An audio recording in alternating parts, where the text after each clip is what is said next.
우리 옆에 분 인사하겠습니다. 좋은 교회 잘 오셨습니다. 예, 우리 성화교회가 왜 좋은 교회냐 하면요. 어제 특별 새벽기도 우리 14일간 마쳤어요. 근데 원래 한 주간씩 했었는데 2주간 하게 되니까 제 마음에 인원이 반으로 확 줄지 않을까 이렇게 좀 마음이 있었는데 어제 이제 최종 개근하신 분들 체크해 보니까 평소보다 조금 더 나오신 것 같아요. 한 80여 분의 분들이 개근하시면서 그렇게 기도해 주셨습니다. 여러분, 기도하시는 분이 많은 교회가 좋은 교회인 줄 믿습니다. 자, 여러분, 여행을 많이 다니실 것입니다. 가까운 곳, 먼 곳, 또 가을이 되면 단풍 구경하러 여기저기 다니실 터인데, 여행을 다니는 것은 참 즐겁고 재미있는 일입니다. 우리 권사에 어제 호랑이 보러 갔다 왔죠. 그러니까 호랑이가 아주 잘 있더라고 하시는데, 이 여행을 떠난 것은 일상을 벗어나서 또 새로운 세계를 경험하고 그 속에서 또 하나님의 은혜를 누리는 여행. 저는 이 여행의 목표를 전 세계를 한번 쭉 일주하면서 또 하나님의 복음을 전하는 그런 여행을 한번 했으면 하는 소원들이 있습니다. 여러분 나름대로 각자 어디 가고 싶은 곳 뭐 있을 거예요. 자, 우리 제자들도 예수님과 함께 여행을 많이 다녔어요. 제자들이 여행을 다니는 또 예수님 여행 다니는 목적은 단 하나예요. 따라합시다. 전도 여행. 그냥 이 세상을 즐기고 재미있게 하자는 그것보다도 이 여행을 통하여 하나님 주신 만물도 보면서 동시에 복음을 전해야지 하는 그 전도 여행을 많이 다니셨어요. 또 제자들도 다녔죠. 지난주 같은 경우에 12제자에게 예수님께서 권능을 주시고 전도 여행을 보내셨어요. 그래서 그 제자들이 이제 돌아와서 이제 예수님한테 예수님 저희들이 전도 여행 다니면서 귀신도 쫓아내고 또 사람도 고치고 이런저런 일을 하였습니다라고 이제 보고도 하고 또 묻기도 하고 이런 과정 속에서 예수님 그래 이제 벳사다로 가자라고 이렇게 가셨어요. 이 예수님이 벳사다로 이동하는 것을 사람들이 알고 또 다시 쫓아옵니다. 우리 11절 말씀 같이 보겠습니다. 무리가 알고 따라왔거늘 예수께서 그들을 영접하사 하나님 나라의 일을 이야기하시며 병 고칠 자들을 고치시더라. 아멘. 이 무리들이 예수님이 이제 벳사다로 가신 걸 알고 거기까지 따라왔어요. 무리가 따라오자 예수님 그 많은 무리들을 무시하지 않으시고 어떻게 하셨다고요? 다 영접해 주셨어요. 다 영접하신다는 것은 다 기쁘게 맞아주시고 이제 하나님 나라의 복음을 전해주시고 각자 가지고 있는 그 인생의 문제들을 치료가 필요한 사람 치료를 해주시고 해결을 해주시는 거예요. 이러다가 보니까 어느덧 해가 기울어서 날이 저물어 가요. 날이 저물어 갈 때쯤 해서 12제자가 예수님한테 쫓아와서 이야기를 합니다. 뭐라고 이야기를 하느냐? 우리 12절 말씀 같이 읽겠습니다. 날이 저물어 가매 12사도가 나와 여짜오되 무리를 보내어 두루 마을과 촌으로 가서 유하여 먹을 것을 얻게 하소서. 우리가 있는 여기는 빈들이니이다. 무슨 이야기입니까? 우리 12제자들이 가만히 보니까 예수님께서 하나님 말씀을 가르치고 또 병자들을 고치는 것도 다 좋은데 지금 해가 저물어 가고 있어요. 이곳은 현재 빈들이 아무것도 없는 빈들. 여기 이대로 있다 보면 이제 저녁 때가 되면 저 사람들은 뭘 먹어야 될 것이고 밤이 되면 잠을 자야 될 터인데 빈들에는 먹을 것도 없고 잠잘 것도 없으니 12제자가 예수님한테 와서 예수님 이제 그만하시고 사람들을 각 마을로 보내십시다. 그래 마을에 가야 거기에서 잠을 잘 것이고 또 먹을 것을 찾아 먹을 것 아닙니까? 이제 이 이야기를 제자들이 하고 있는 거예요. 자, 여러분 이 제자들의 이야기 지극히 상식적이고 이치적으로 맞아야 틀려요. 맞는 이야기죠. 해가 저물었는데 먹을 것 없으니까 돌려보내야죠. 계속 데리고 있으면 어떡합니까? 그래서 제자들이 지금 이야기를 합니다. 그런데 예수님은 이 이야기를 듣고 제자들에게 그래 맞다. 내가 그 생각 못했구나. 이제 보내주자. 이렇게 하시면 좋을 것인데 우리 예수님은 어떻게 말씀하십니까? 13절 말씀 같이 읽겠습니다. 예수께서 이르시되 너희가 먹을 것을 주라 하시니 여짜오되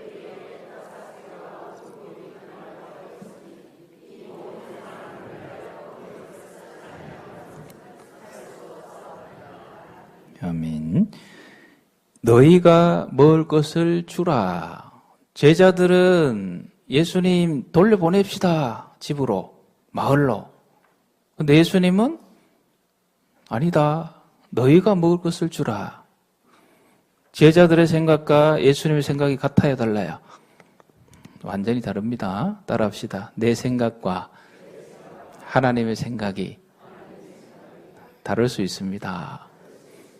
그럼 어디를 쫓아가야 돼요? 네, 하나님 뜻을 쫓아가야죠. 자, 예수님께서 너희가 먹을 것을 주라. 이 이야기를 제자들에게 했을 때 제자들 마음의 상태가 그것을 듣는 순간 요즘 우리 표현에 따르면 멘붕. 아니 무슨 소리야. 뭐 어떻게 하란 말이야. 이거 어떻게 다 먹여. 말도 안 되는 이야기를 예수님 하시네. 거의 멘붕 상태예요. 그래서 결론은 뭡니까? 따라합시다. 할 수 없사옵나이다. 안 됩니다. 예수님 무슨 소리 하십니까? 지금 남자만 5,000명, 그 남자만 시할리니까 여자도 있을 거 아이도 있으면 거의 10,000명이 넘을 것이라고 대체로 학자들이 얘기하죠. 이 많은 인을 어떻게 먹입니까? 안 됩니다. 할 수 없습니다. 라고 이야기를 합니다. 여러분 이 이야기는요 사실은 마태복음, 마가복음, 누가복음, 요한복음 이 네 복음서에 다 나와요. 예수님의 이야기 중에 네 복음서에 다 나온 이야기가 몇 개 되지 않습니다. 그만큼 중요하다는 얘기죠. 근데 이 요한복음을 보면 이 장면들을 보다 더 상세하게 이제 서술하고 있어요. 자, 요한복음에 보면 이 제자들 중에 제일 빨리 계산에 빠른 제자가 한 명 등장합니다. 우리 6장 7절 같이 읽겠습니다. 요한복음. 빌립이 대답하되 각 사람으로 조금씩 받게 할지라도 200데나리온의 떡이 부족하리이다. 이제 할 수 없습니다. 안 됩니다. 이제 제자들이 얘기하고 나서 안 되는 근거를 대야 될 거 아닙니까? 그 빌립이 재빨리 계산을 했죠. 지금 인원이 한 1만 명 정도 되니까 200데나리온은 있어야 이 사람들을 먹일 수 있는데 200데나리온은 없습니다. 200데나리온은 하루 일당을 10만 원으로 계산하면 우리 돈으로 하면 2천만 원이에요. 2천만 원을 가지고 1만 명을 먹이면 한 명당 한 2천 원 정도 대충 이렇게 들어가요. 그래서 조금씩 먹여도 2천만 원 정도 드는데 그거 없습니다. 그러니까 할 수 없습니다. 예수님 돌려보내십시다. 그 이야기를 지금 빌립이 하고 있습니다. 이 제자들 중에 또 한 명이 요한복음에 나와요. 안드레라는 제자가 나옵니다. 근데 이 안드레의 시각은 조금 달라요. 자, 8절 9절 같이 읽겠습니다. 제자 중 하나 곧 시몬 베드로의 형제 안드레가 예수께 여짜오되 여기 한 아이가 있어 보리떡 5개와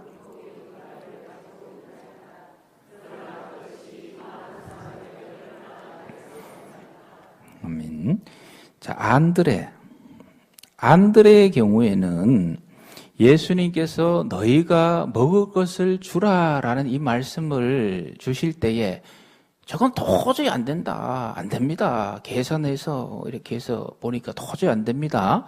이런 단계에 머물러 있는 것이 아니라 안드레는 나름대로 이 예수님 말씀에 순종해서 혹시 이 무리들 가운데 이 음식을 가져온 사람들이 있을지도 모른다. 그 사람들이 음식을 내어놓으면 또 이렇게 먹을 수 있지 않을까 해서 다니면서 사람들이요 혹시 가져온 음식이 있으면 좀 내어놓으시오. 자기가 할 수 있는 부분들을 찾아서 그러다 보니까 그 중에 한 아이가 손을 탁 들고 저에게 먹을 것이 있습니다. 그 안드레가 기뻤겠죠. 그래 뭔데? 하니까 이 아이가 보리떡 5개와 물고기 2마리를 내어 놓습니다.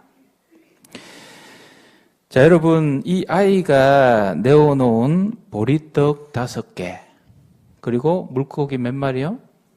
예. 요즘 여러분들 보리떡 좋아하시죠? 왜 좋아합니까? 건강식이니까요. 이게 살도 안 찌고 또 소화도 잘 되고 뭐 그러니까 보리떡 대체로 좋아하실 건데 이 당시에 이 보리떡이란 것은 최하층민의 식량이에요. 거칠거칠해서 되도록 먹기 싫어하는 음식. 보리떡 5개. 그리고 물고기가 몇 마리요? 2마리. 자, 마태복음, 마가복음, 누가복음에서는 이 물고기를 헬라어로 익투스라고 쓰고 있어요. 여러분, 익투스. 뭐 잘 아시죠? 그 물고기예요. 이 단어를 쓰고 있어요. 그래서 익투스라고 쓰면 이 물고기가 큰 물고기인지 작은 물고기인지 뭐 구운 물고기인지 잘 구분이 안 돼요. 그런데 요한복음에는 이 물고기라는 단어를 옵사리온이라는 단어를 씁니다. 옵사리라는 단어는 이 물고기는 큰 물고기 아니에요. 작은 물고기, 아주 작은 보잘것없는 물고기예요. 그래서 이 아이가 내어놓은 것은 보잘것없는 보리떡 5개와 아주 작은 물고기 2마리예요. 여러분, 요즘도 보면 해변에 가면 고기를 잡아와서 그 물고기를 이 그물을 털고 나면 큰 고기는 팔려고 어부들이 가져가고 중간 고기는 자기 집에 먹으려고 가져가고 그러다 보면 작은 고기는 이게 버려지는 게 있어요. 일종의 그런 고기예요. 그래서 이 아이가 보리떡 5개와 물고기 2마리를 내어놓았다는 것은 이 아이의 가정 형편이 굉장히 어려웠다는 것을 우리가 알 수 있습니다. 제일 낮고 낮은 음식이에요. 어쩌면 이 아이는 소년 가장일 수도 있어요. 그 물고기를 주어서 동생도 먹어야 되고 자기도 먹어야 되고 이제 그걸 예수님 말씀 듣는다고 이제 챙겨온 거예요. 도시락이에요. 도시락. 도시락을 보면 우리 그 사람의 형편을 알 수가 있죠. 지금 아이들은 급식을 다 먹지만 저와 여러분이 클 때는 학교 가면 도시락을 먹지 않았습니까? 그래서 도시락 먹을 때 이제 다 이렇게 개봉을 딱 하면 그 도시락을 대충 보면 그 아이가 가난한 집 아이인지 부잣집 아이인지 엄마가 싸준 도시락인지 할머니가 싸준 도시락인지 아니면 자기 혼자 싸온 도시락인지 대체로 감이 잡혀요. 저는 뭐 어릴 때부터 그런 데 관심이 많아요. 전체적으로 아이들이 이렇게 보면. 예. 그래가지고 그 보통 괜찮은 집에는 그 도시락 맨 밑에 뭐가 깔려 있어요. 아시네요. 계란 후라이 딱 다른 친구들 못 먹도록. 이 친구의 도시락은 제가 학창시절 기억나는 도시락 하나가 그래도 저희 집에는 이제 쌀을 반반 섞잖아요. 반반 섞는데 일반면은 못 섞고 정부미하고 보리밥 섞어가지고 이렇게 도시락 싸잖아요. 근데 그 친구는 이 정부미도 없더라고요. 그냥 꽁보리밥이에요. 거기다 김치도 아주 막 어디서 얻어온 듯한 부모님이 안 계신 친구죠. 그 도시락을 이렇게 보니까 지금 이 보리떡 5개와 물고기 2마리가 이런 도시락이에요. 이 친구가 이제 이 도시락을 내어놓는 거죠. 엄마의 정성이 가득한 도시락이 아니라 자기가 힘들게 구한 도시락. 이것을 지금 내어놓는 거예요. 저와 여러분들이 하나님의 역사 앞에 내어놓는 모든 것, 이런 우리 하나님 보실 때에 감동적인 예물 되시기를 축원드립니다. 제가 이 자꾸 묵상하면 제가 눈물이 자꾸 날라 그러네. 왜 그럴까요? 자, 안드레가요, 이 아이의 그 도시락을 받고, 야, 그거 가지고 뭐 하자는 얘기냐? 집어치워라. 이 많은 사람 앞에 그 보잘것 그 무슨 소용이 있냐? 이렇게 하지 않았어요. 어떻게 했어요? 그걸 그대로 받았어요. 보잘것없는 것. 그것 그대로 받아가지고 어디로 갔습니까? 예수님에게. 또 예수님 또 그걸 어떻게 하셨어요? 야, 안드레야, 뭘 좀 가져오려면 좀 많이 가져오지. 그거 뭐냐? 그거 가지고 뭘 하자는 얘기냐? 이렇게 하지 않으시고 그 작고 작은 것을 주님이 받으셨어요. 그리고 주님 손에 탁 들려지니까 놀라운 역사가 있는 거예요. 여러분, 다른 제자들 할 수 없습니다. 계산만 두드리고 앉아있는 그 상황 속에서 안드레는 어떻게 뭔지 해보려고 이렇게 다니면서 구해온 것이 그 작고 작은 도시락이에요. 예수님은 그 작고 작은 것을 통하여 놀라운 역사를 우리에게 일으키신 것입니다. 한번 따라합시다. 작은 고추가 맵다. 여러분, 작다고 보잘것없다고 무시하지 마세요. 여러분 스스로도 내가 보잘것없구나 무시하지 마세요. 보잘것없지만 누구 손에 들려지면요? 예수님 손에 들려지면 창대한 하나님의 기적의 역사가 나타나요. 그리고 안드레의 모습, 여러분 그냥 다른 제자들처럼 앉아서 계산하고 안 됩니다 아니가 자기가 할 수 있는 그 작은 도시락 위에서 예수님께 올려드리는 우리 민족의 선각자, 여러분 위대한 신앙인, 지금도 존경받는 도산 안창호 선생님 이런 얘기를 남겼죠.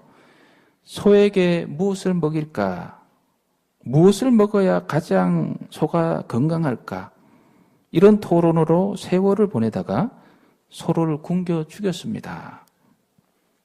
그냥 탁상공론, 이론만, 얘기만 하다 세월 다 보낸 거예요. 백의 이론보다 천의 회의보다 만의 웅변보다 풀한짐 배우다가 쇠죽을 쑤어본 일이 있는 사람이 누굽니까? 그 사람이 바로 일꾼입니다. 안창호 선생님 얘기죠. 오늘 저와 여러분들은 예배 마치고 이제 공동회를 통해서 일꾼을 뽑습니다. 하나님이 찾으시는 일꾼은요, 할 수 없습니다가 아니라 말씀 앞에 순종하여서 내가 할 수 있는 작은 것, 정성을 다해서 그냥 회의만 하고 상황만 분석하고 이렇기 때문에 안 되고 저렇기 때문에 안 되고 그렇기 때문에 어렵고 이런 것이 아니라 그 힘든 상황 가운데서도 내가 할 수 있는 것을 찾아서 행동하는, 실천하는, 실행하는, 말씀에 순종하는 그 일꾼이 이 시대에 필요한 줄 믿습니다. 예를 들어서 여러분 교회 학교 지금 안 모인다고 어렵다고 교수님들이 엄청나게 얘기해요. 책도 많이 써요. 한국교회 이래 가면 미래 희망이 없다. 그런데 그 책 쓰는 분, 또 강의하러 다니는 분들 중요한 건 중요한 건 뭔지 아세요? 그분들은 전도 안 해요. 교회학교 학생들 데려오지 않아요. 여러분 교회 학교가 염려되십니까? 그럼 뭐가 필요해요? 주변에 아이들 어떻게든 꼬셔가지고 데려와야 돼요. 다른 게 필요 없어요. 이 시대는 그런 일꾼이 필요해요. 그냥 분석하고 이래가지고 이러면 되니 저런 이게 필요한 게 아니라 교회 학교가 염려되면 그냥 오늘 바로 나가서 길거리 다니면서 아이들 잡아서 그 아이 뭐 통닭을 사주든지 피자를 사주든지 인도해내는 행동하는 그 일꾼이 이 시대에 필요해요.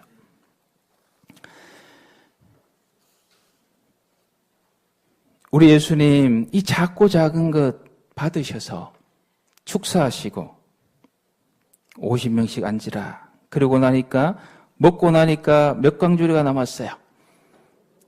12광주리가 남아버렸어요. 이게 하나님의 나라의 역사인 줄 믿습니다. 모든 사람이 누구도 예외 없이 모든 사람들이 풍족히 먹고 남는 역사. 이 역사를 이 시대에 우리 하나님이 원하시고 계세요. 자, 여러분, 뭐 성경에는 안 나오지만 이 남은 12광주리를 어떻게 했을까요? 예수님께서 제자들 얼마 남았냐? 12광주리 남았습니다. 그래, 그 꼭꼭 싸서 들고 가자. 다음에 우리 먹자. 이렇게 하셨을까요? 저는 그렇게 하시지 않았고 12광주리가 남았냐? 그럼 안드레야, 너 그 소자 작은 아이 기억하지? 그 아이 갖다 줘라. 이렇게 하셨을 것 같아요. 할렐루야. 우리가 하나님 나라의 역사를 위해서 작고 작은 것 정성을 다해 내어놓으면 우리 하나님께서 그거 그냥 딱 취하고 입 싹 닦으시는 분이 아니세요.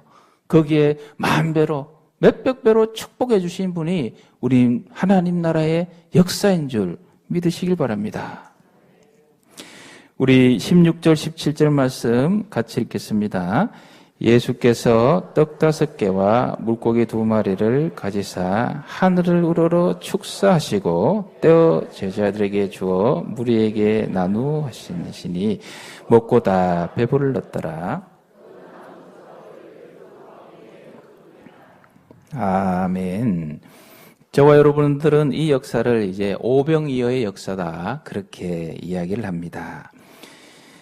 5천 명이 먹고도 12광저리가 남은 하나님 나라의 기적의 역사입니다. 자, 예수님께서 일으키신 이 기적에는 마중물이 있어요. 여러분, 마중물이 뭔지 아시죠? 옛날에는 물을 뜰 때 우물에 물을 붓습니다. 그리고 조금 기술이 발달되니까 그 다음에 이 펌프, 막 이렇게 해서 이 펌프를 할 때 그때 필요한 게 마중물이에요.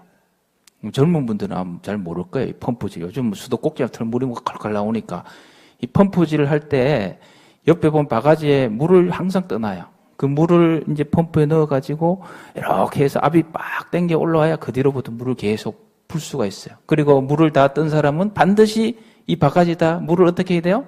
채워놔야 돼요. 그래야 그 뒷사람이 그 마중물 이용해서 또 물을 퍼가고. 이 물이 없으면은 그 다음 사람 물을 못 떠가요. 마중물. 기적을 일으키기 위해서 필요한 내가 해야 될 역사, 그게 마중물이에요. 이 오병이의 기적 속에는 두 가지의 마중물이 있습니다. 먼저는 따라합시다. 안드레의 순종. 할 수 없습니다가 아니라 자기가 할 수 있는 것 찾아서 작은 것이라도 하고, 주님, 제가 최선을 다해봤는데 이것밖에 없습니다. 그래도 주님의 능력을 믿고 주님 앞에 내어놓습니다. 순종이에요, 순종. 그리고 또 하나는 뭡니까? 작은 것을 내어놓는 이 아이의 모습이죠. 자기에게 목숨과도 같은 그 물고기 2마리, 보리떡 5개, 내 동생과 지금 같이 먹어야 될 수도 있는 그것을 내어놓는 이 아이의 이 순종. 이것이 결국 마중물이 되었어. 하나님께서, 예수 그리스도께서 이것을 통하여 놀라운 오병이어의 기적의 역사를 우리 가운데 일으키신 것입니다. 저 여러분 모두가 하나님 나라의 기적의 역사에 마중물로 서시기를 축원드립니다. 이 오병이어의 역사들을요, 오늘날 새로운 해석이 하나 있어요. 그 해석은 뭐냐 그러면요, 여러분 한번 생각을 해보세요. 이 물고기 5마리를 이제 10,000명의 사람이 먹을 때 이 물고기가 요만했다가 예수님 축사하고 나니까 갑자기 10,000배 커졌더라, 이런 본문 없어요. 그리고 떡이 이제 5개 했는데 예수님 축사하고 나서 막 수만 개로 불어났더라, 이 말씀도 없고요. 여하튼 예수님께서 나눠 먹고 나니까, 떼어주고 나눠 먹고 나니까 12광제 남았더라. 그래서 오늘날 새로운 해석 중에 하나는 어떤 해석이 있냐면요, 사람들이 원래 예수님 말씀 들으러 올 때는 다 자기 품속에 자기 먹을 걸 다 챙겨온 거예요. 이 도시락을 다, 이 아이가 도시락 싸오듯이 다 싸온 거예요. 저녁 때가 되었어요. 먹을 것이 있어서 이제 안드레가 먹을 것 좀 내놓으시오 하니까 못 내놓은 거. 왜요? 저 사람이 안 싸웠을 수도 있으니까. 꺼내놓으면 내게 지금 반으로 뚝 줄 상황이 되니까. 또 운이 나쁘면 그냥 4-5명이 달려도 다 먹어버리면 내 먹을 게 부족하니까 다 꽁치고 그냥 안 내놓는 거예요. 이 가운데서 작은 소자 한 명이 자기 가진 걸 내놓는 거예요. 이걸 보고 옆에 있던 사람들이 저 아이 봐라. 어제 내가 그물 털고 남은 그 자기 동생들하고 먹어야 될 그거 저걸 내놓네. 아이고 양심 찔린다. 그리고 예수님이 뭘 하셨어요? 축사, 기도라, 기도. 다 기도하는 그 순간에 이 사람들이 자기 양심이 다 찔려서 그 꽁쳐놓은 거 다 꺼냈다. 다 꺼내놓으니까 이제 그걸 먹고 남았다라는 이런 해석이 있어요. 자, 나름 의미 있는 해석입니다. 기적의 마중물은요, 따라합시다. 먼저 시작하는 용기. 여러분 가정에 화평과 기적의 역사를 이루고 싶으면 우리가 부부 사이에 저도 그렇지만 싸울 때가 있어요, 없어요? 있죠? 그 싸움의 상태에서 화평의 역사를 이루려면 우리 속으로 뭔 생각합니까? 저쪽에서 화해하면 내가 받아주겠다. 또 저쪽에서 뭐라 그래? 저어서 먼저 한번 받아주겠다. 이러다가 시간이 오래 가요. 이러다 먼저 할 수도 있고. 자, 따라합시다. 먼저 시작하는 용기. 누가 먼저 아니냐? 내가 먼저, 내가. 먼저 나누고, 먼저 사랑하고, 먼저 베풀고 먼저 손 내미는 역사. 이것이 바로 예수님이 사용하신 하나님 나라의 기적의 마중물이 될 수가 있는 거예요. 영화를 보면 그런 장면 여러분 보셨을 거예요. 이렇게 싸우다가 두 사람이 갑자기 총을 탁 꺼냈는데 서로 그냥 머리를 겨누는 거예요. 그러면서 한참 있다 뭐라 얘기합니까? 네가 내려오면 나도 내려오겠다. 네가 먼저 내려오면 서로 그런 거예요. 네가 내려오면 나도 내려오겠다. 지금도 그러고 있어요. 지금도. 네가 내려오면 내가 내려오겠다. 누군가 먼저 내려야 돼요. 먼저 할 수 있는. 하나님의 일꾼, 기적의 마중물이 될 사람은요, 저 사람 먼저 하면 내가 하겠습니다가 아니라 누가 먼저요? 내가 먼저 사랑하겠습니다. 내가 먼저 나누겠습니다. 내가 먼저 내 것을 하나님 나라를 위해서 사용하겠습니다. 너희가 먹을 것을 주라는 이 예수님의 말씀 앞에 대부분의 제자들이 할 수 없습니다. 탁상공론 안 됩니다. 계산하고 말씀에 순종하여 자기가 할 수 있는 최선을 다한 제자 안드레. 여러분 기적의 마중물입니다. 그리고 자기가 가진 것을 먼저 내어놓는 이 작은 아이의 모습, 기적의 마중물입니다.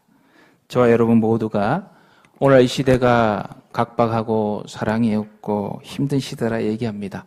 이 아이처럼 안드레처럼 순종하고 먼저 내어놓음으로 하나님 나라의 풍성한 기적의 마중물로 서나가시기를 축원드립니다.